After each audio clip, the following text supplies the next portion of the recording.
सरकार के मंत्री कौशल किशोर ने दानव लोकसभा सीट जीतने के लिए भाजपाइयों में भरा जोश।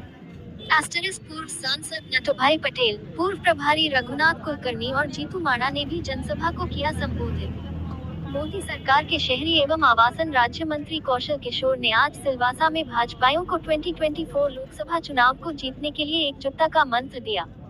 सिलवासा के हवेली ग्राउंड में भाजपा द्वारा आयोजित जनसभा को संबोधित करते हुए मंत्री कौशल किशोर ने कहा कि पिछला लोकसभा चुनाव यहां से हम 51,000 वोटों से हारे थे, मगर अगले लोकसभा चुनाव में भाजपा को हमें यहां से 1,51,000 वोटों से जिताना है।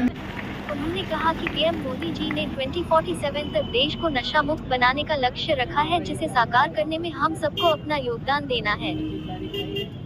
अगले वर्ष होने वाले लोकसभा चुनाव के मद्देनजर कार्यकर्ताओं से संवाद पर जोर देते हुए मंत्री कौशल किशोर ने कहा कि 27 जून को हम वर्चुअल और 27 नवंबर को सिलवासा में विशाल जनसभा करेंगे, जिसमें कार्यकर्ताओं की प्रचंड भागीदारी आवश्यक है।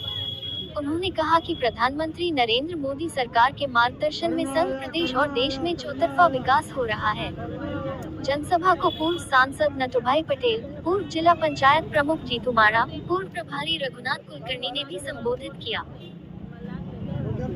इस दौरान प्रदेश भाजपा अध्यक्ष दीपेश टंडेल, नगर पालिका अध्यक्षा रजनी शेट्टी, उपाध्यक्ष किशन सिंह परमार, जिला पंचायत अध्यक्ष दामजी कुराड़ा, उपाध्यक्षा वंदनाबेन पटेल, राकेश सिंह चौहान, अजय देसाई, मनीष देसाई, दीपक प्रधान, धर्मेश सिंह चौहान, हितेश लाड, संजय राउत, प्रियांक सिंह परमार मौजूद रहे।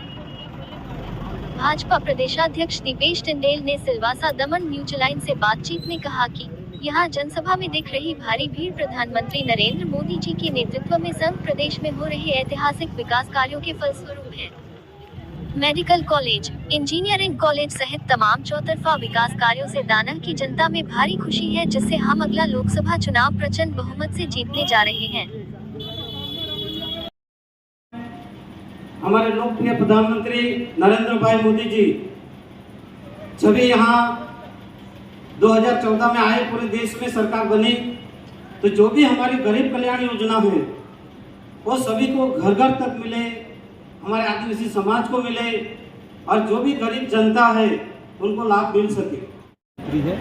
और ये दादरा नगर हवेली को बड़े पैमाने पर इस बार बीजेपी की यहाँ पर जीत होगी।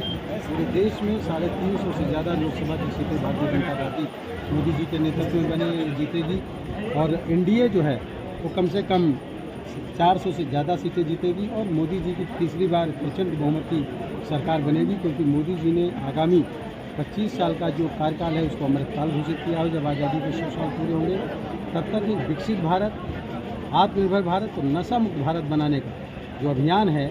अभी मोदी जी अमेरिका जब गए थे तो उन्होंने बोला मेक इन इंडिया और मेक फॉर वर्ल्ड, यानी पूरे देश को हिंदुस्तान एक बेहतर देश पूरे विश्व को बेहतर विश्व बनाने का काम हिंदुस्तान करेगा, वो वसुधैव कुटुंबकम के तहत। और इस योजना को पूरी तरीके से लागू करने का काम मोदी जी कर रहे हैं। मोदी जी का आज सबसे लोकप्रिय लीडर है पूरी दुनिया के और देश उनका मान और सम्मान करने का काम कर रहा है। नगर हवेली में ये दूसरी बड़ी बैठक हुई है। पहले 6 जनवरी 2019 में हुई, वो बैठक दोनों लोकसभा की, दमन दीव और दादरा नगर हवेली दोनों लोकसभा की, किंतु आज की बैठक सिर्फ और सिर्फ दादरा नगर हवेली लोकसभा की थी। और इस बैठक में संख्या जब 2 लोकसभा की बैठक में बुलाई थी उससे भी दोगुनी, यानी कहीं ना कहीं दादरा नगर हवेली की जनता का मिजाज बदलता हुआ दिख रहा है, परिवर्तन की लहर दिख रही है। और ये परिवर्तन की लहर क्यों ना दिखेगी, क्योंकि ये जो समय है वो आपातकाल से अमृतकाल का है।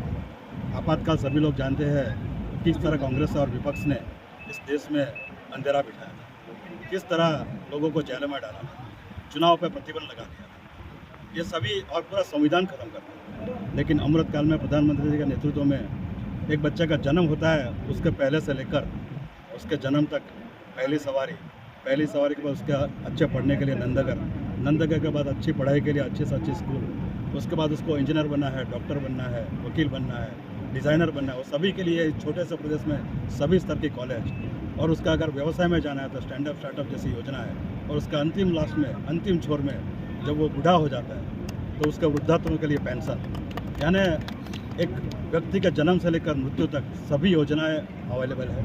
और उसको छोड़कर अगर देश में कभी तूफान आता है, कभी वैश्विक महामारी आते हैं तो उसको भी पहुंचने के लिए पूरा अनाज की व्यवस्था, रस्सी की व्यवस्था।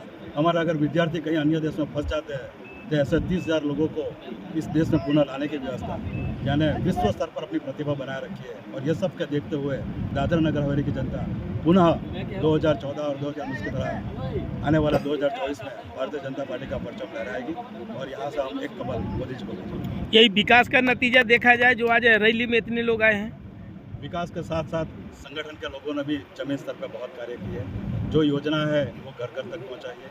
आवास योजना के लाभार्थियों को मिला गया है, शौचालय के लाभार्थियों को मिला गया है, हर जल योजना के लाभार्थियों को मिला गया है और सभी को ये समझाया गया है कि किस तरह उनको लाभ मिला है और कितने लोग इसका लाभ ले सकते हैं, उनको भी चिन्हित किया है।